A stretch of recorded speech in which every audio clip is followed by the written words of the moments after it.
This is the Dover Download Podcast. My name is Christopher Parker, and for the past 25 years, I've had the pleasure of working with, learning from, and talking to a variety of volunteer, staff, and community members. This podcast explores conversations, activities, and a variety of policies and programs which exist here in Dover to improve the community in one way or another.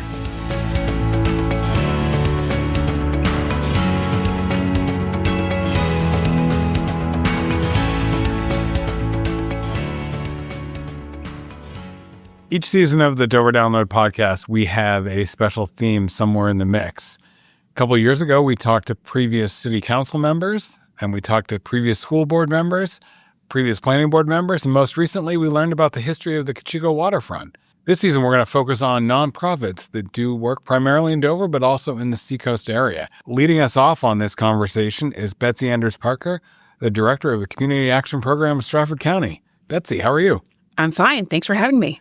Thanks for being the first of what I suspect will be 12 nonprofits here in the Dover area to lead us through the great work that you and others do to keep our community going. Excellent. Yeah, I'm thrilled that you're focusing on nonprofits because I think a lot of people, have a misconception about nonprofits in regards to what we do and how we contribute to the community. And I always like to say, and as we talk a little bit more about community action and about our partnerships, just imagine if we weren't here. And what would happen in our community if myself, or I say myself, I mean my team and the other nonprofits in the community, if we weren't here, what would our community look like?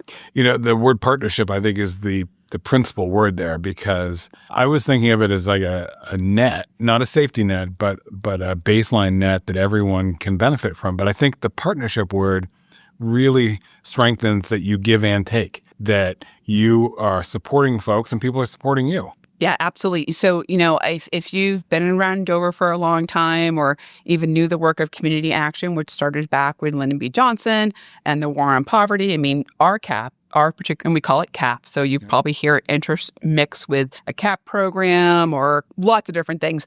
We really realized that when we were looking to rename us, if you're way back in the olden days, we were the Stratford County Community Action Committee.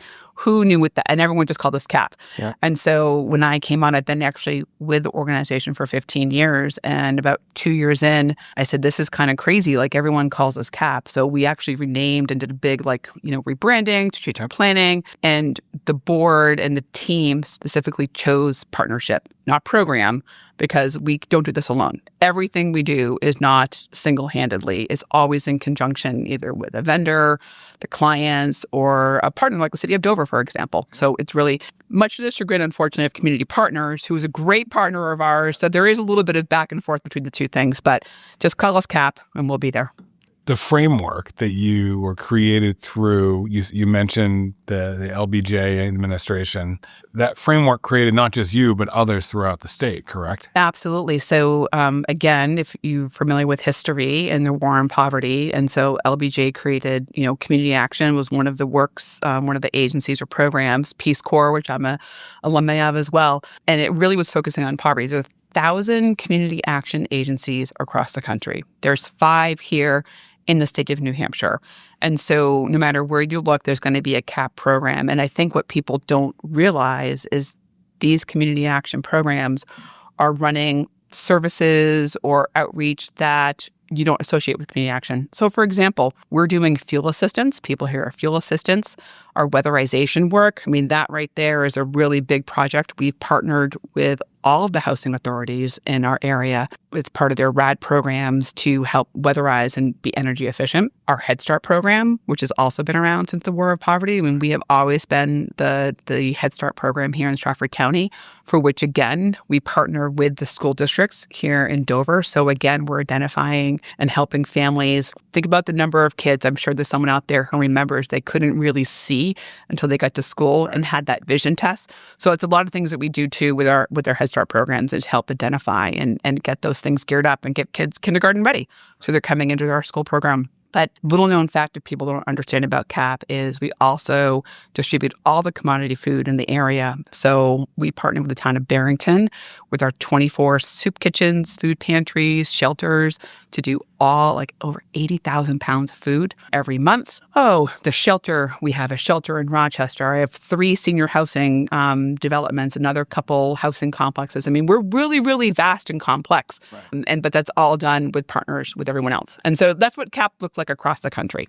So that vastness and complexity is one of the reasons why I wanted to have you first. Yep. It's because you're such an umbrella, grabbing together different programs that people, as you say, might not associate with one location, but you're bringing them all together to coordinate those opportunities for people should they need them. So can you give the listener an idea of at what point do you qualify for CAP assistance or for your program? Absolutely. And I also want to point out, we also run all the home visiting programs, our family resource centers. We have this great newborn navigator program where we have to see all the babies born in Stratford County. There's almost 2,000 of them, but we're usually about 600 of them. I mean, really, our CAP programs are vast. So first of all, there's no wrong door when you come to CAP. So most people get referred to CAP for one service or another and say, oh, go to CAP. And once you get here, we're like, well, wait a minute. You need help with food. You need help with childcare. So you sort of come into our door, and if we can't do it, we help open the door for someone else.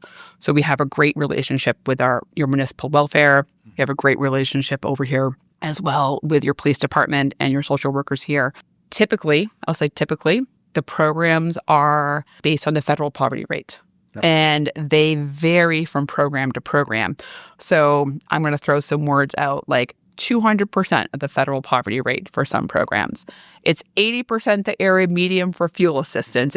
So if you're thinking about a typical family of 4, 200% of federal poverty rate, we're talking about like $57,000 a year. Not a lot of money. Right. So we encourage people to come into community action because we navigate all those ins and outs and those intricacies of program qualification on behalf of the person coming through. But if you go to our website, stratfordcap.org, you will see under fuel assistance what those federal poverty guidelines are and what it goes up to 200% to give people an understanding of what that is. And really, a number of people qualify for our programs who don't realize who are working and have jobs. Like, I can't stress enough, if you allow me, that during the government shutdown, we had a lot of people who were coming in. We expanded our food pantry. We were the only food pantry that was open 5 days a week. We were open in the evenings. We opened on Saturdays. And then when people came through, we were looking and helping screen through saying, wait a minute, did you know? I mean, we signed up 40 more households for fuel assistance right then and there. We got people enrolled in their child care scholarship. I mean, these are people who were working and still on their SNAP benefits, but didn't realize there were other programs out there to help them. And so again, I think that's one thing too. So come to community action and we'll find you the door, and then we'll help navigate what this is. The funding for all of these programs. Yes. You won megabucks one year, and that's been keeping you alive? No, sorry, I'm laughing because of funding.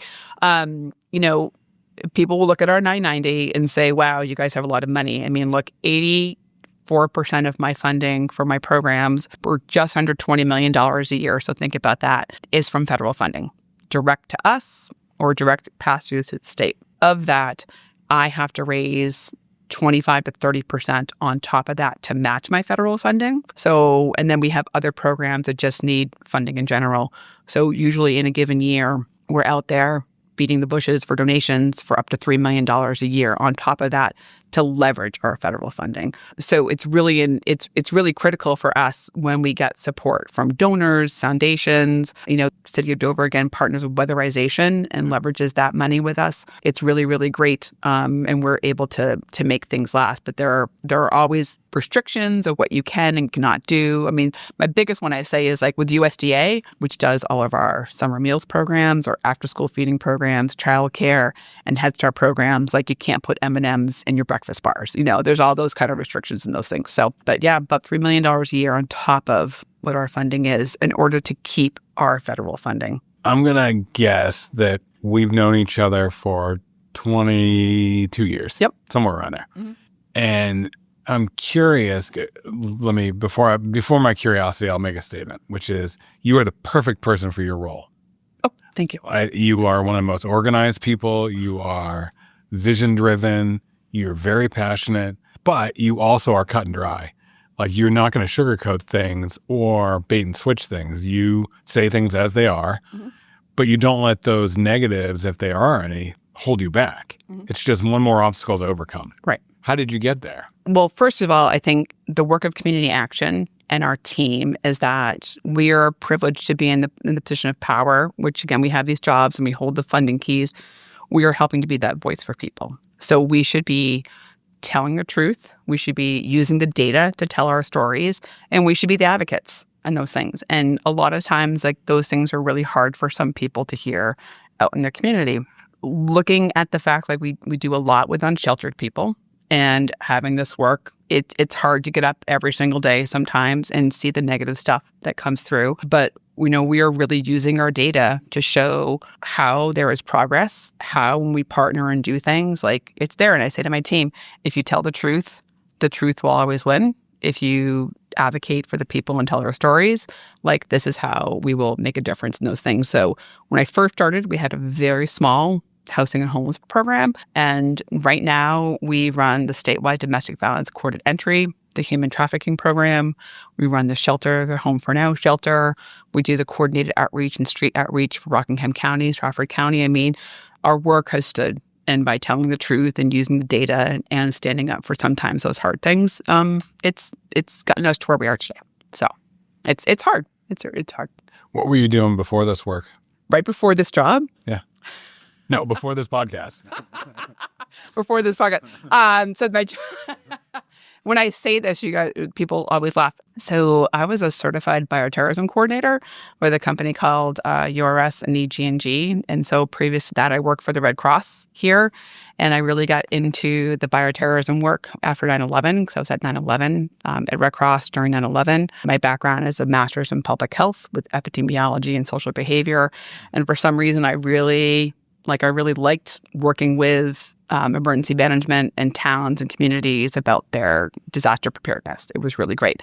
And I was working on an exercise and I had realized that, public health, you can't, arrest someone for public health, and you can't, like, put water on a fire, like, for public health, like if you had like a influenza outbreak or whatever. And so I was at a company and said, I would love to come work for you. And I became their public health practice lead. And right before I came over to community action, I was doing the international containment plan for the H1N1 virus. And that was the plan that we were working on and had contracted for. And we had a big, it was really funny because when COVID happened, I was like, oh, I wrote this plan. Let's pull this out. And I really did. It was really the plan that we had. So we were very prepared for COVID. But I spent 5 years doing disaster planning. So what's your day like? What's your typical, when you get up, what are you focusing on? If you were sitting down for an interview or community action, I can say you can have this really great day planned out, and something's always gonna end up happening. So a typical day, usually I end up having coffee in the morning and reading my emails. I read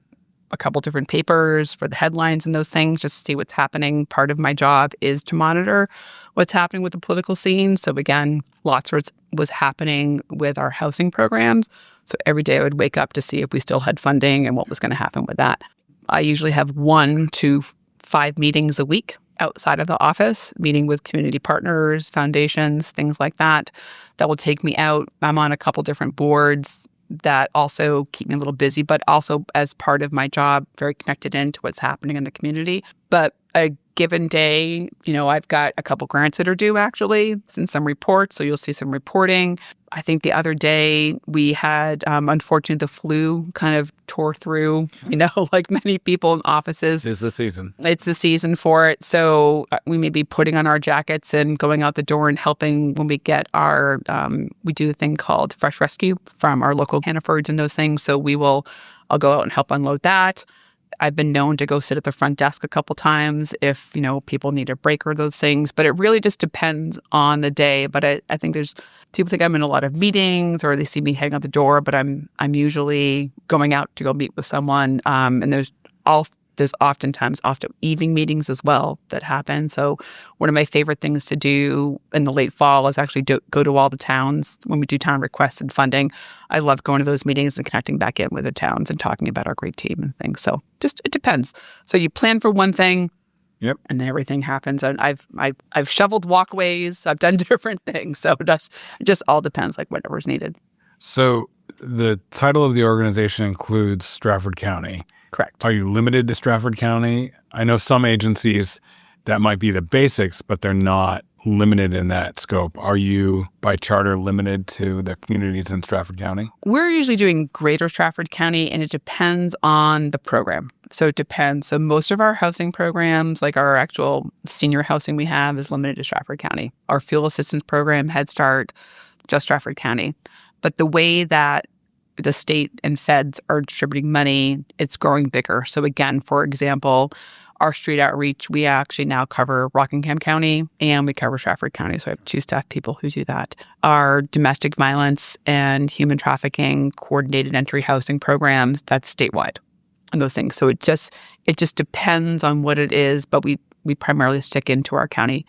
But then sometimes we veer out. Again, it depends. Like I said, and then our home visiting programs, we cover all of Stratford County, but Somersworth, because that's how the state divvied it up in those things. So again, we say to people, just come on the door. We'll figure it out for you. Get them in the right direction. And we'll get them in the right direction. Exactly. You mentioned the ongoing need for fundraising. Mm-hmm.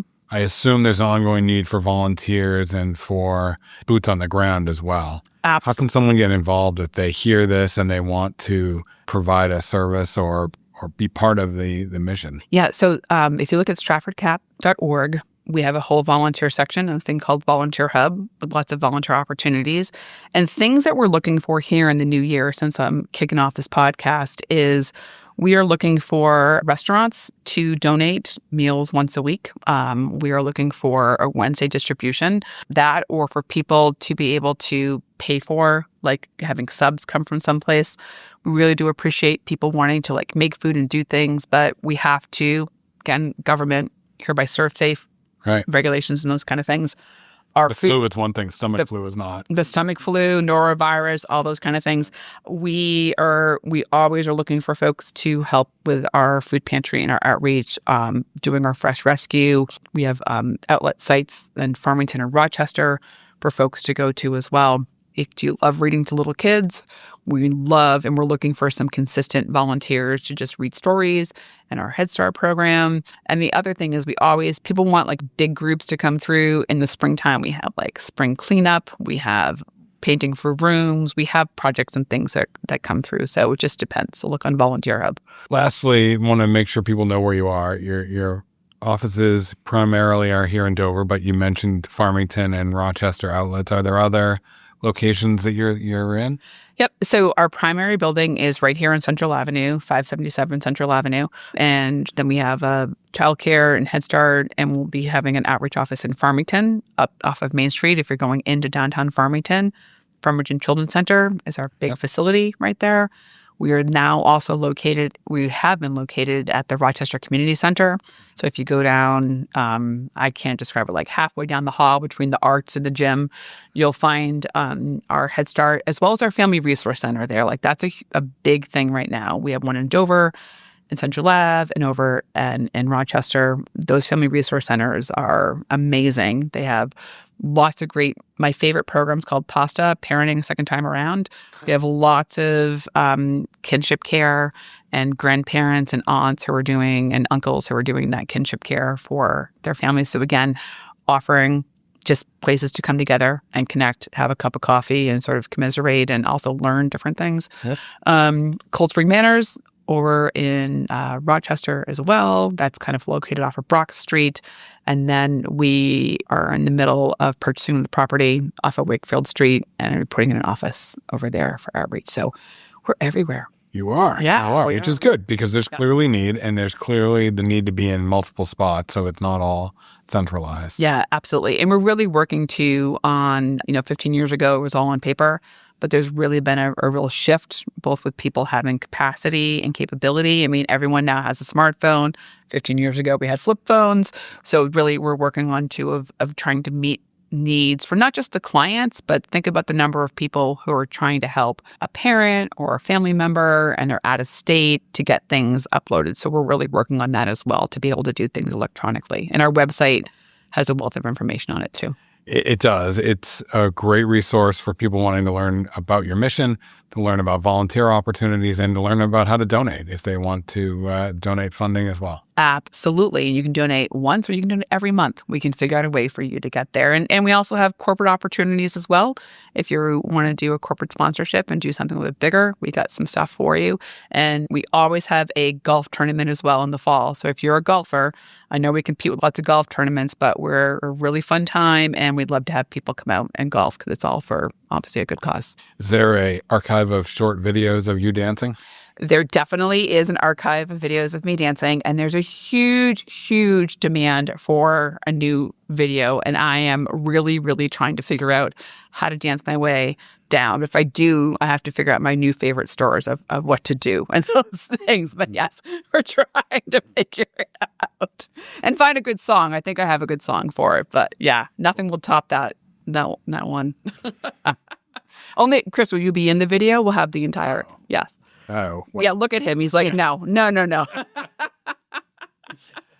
might have the same last name, but we do not have the same dancing skills. You just need to be able to just like dance. I say dance like no one's watching, and my kids go, but unfortunately, everyone's watching you, Mom. So that's my problem. As we wrap up, is there anything that you haven't spoken about that you want to make sure the listener knows or is aware of? Yeah, I first want to say that we would not be here without this amazing team that I have. We have 120 employees. I think that's a little known thing about community action that we have, that our team is really what makes everything run smoothly, and they're the ones who have the great connections. So I can't stress enough how wonderful my team is and what they do. I also want to just stress too that the partnerships that we do, again, with other nonprofits, municipalities, like we could not do this work alone. And particularly it's getting harder and harder to do the work because funding is getting tighter or just there's not enough resources to go around. Competition. And I think the competition's one thing, but also they're just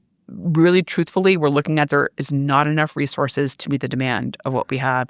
So we're looking at more ways of trying to and we do it really well. We have more ways. And then also too, think about nonprofits in your community, whether it be community action, social services, or the arts, or think about all the sports clubs and things like that. Like if these nonprofits were not around, what would our community look like? Yep.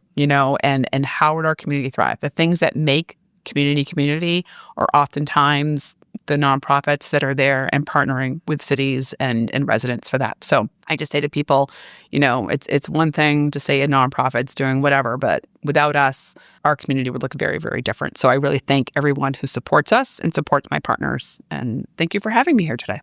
You're very welcome. Thanks for being here, and Happy New Year. Happy New Year to you.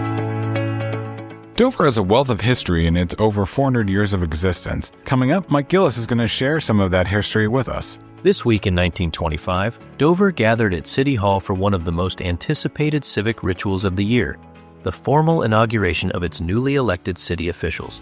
On the morning of Tuesday, January 6th, residents filled the council chambers to witness the transfer of authority and the pageantry that came with it. According to accounts in the Foster's Daily Democrat, the room was crowded with citizens eager to see their local leaders sworn in and to hear the outgoing and incoming mayors address the city's future. The proceedings unfolded with precision and ceremony. The Board of Aldermen and the Common Council met separately, verified credentials, and then assembled in joint convention. Mayor Charles G. Waldron delivered his valedictory address, followed by the administration of the oath of office to council members and city officials. The Reverend Leon Morse of St. John's Methodist Episcopal Church offered prayer, underscoring how civic life and faith were often closely linked in the early 20th century. The highlight came when Mayor John P. Morrison rose to give his inaugural address, outlining priorities for the year ahead and formally assuming leadership of the city. In his remarks, Mayor Morrison emphasized practical, bread-and-butter concerns facing a growing city. He called for careful stewardship of public finances, improvements to streets and sidewalks, and continued investment in essential services, stressing cooperation between the city councils and municipal boards to meet Dover's needs without placing an undue burden on taxpayers. Unlike today, Dover's municipal government in 1925 was overtly political. Party labels mattered, alliances were openly discussed, and newspapers closely tracked which Republicans or Democrats secured key posts. The city's legislative branch was also more complex than it is now. Dover operated with two deliberative bodies, a Board of Aldermen and a Common Council. Together, they formed the city councils, sharing legislative authority and meeting jointly for major actions such as inaugurations and elections of certain officials. This bicameral-style structure reflected 19th century municipal traditions and required careful coordination between the two boards. Modern Dover looks very different. Today, the city operates under a streamlined city council, city manager form of government, with a single city council elected on a nonpartisan basis. Councilors focus on policy and oversight, while a professional city manager handles day-to-day administration. Party labels no longer appear on the ballot, a sharp contrast to the highly partisan atmosphere of 1925. One tradition, however, has endured. Dover continues to inaugurate its newly elected city council and school board members on the first Monday in January, a practice rooted in the city's charter and carried forward for generations. This year's ceremony took place on Monday, January 6th, reaffirming that nearly a century later, the city still pauses each January to mark continuity, civic duty, and public service, just as it did when crowded council chambers rang with applause in 1925. Thanks for listening to the Dover Download this week. If you like what you heard, subscribe through your favorite podcast aggregator. And if you have something you want to hear a topic on, let us know. Finally, this is just one of the many ways we share information about the city of Dover. You can subscribe to the Dover Downloads email newsletter every week or other newsletters that we have by going to the City of Dover homepage, www.dover.nh.gov. Have a great week.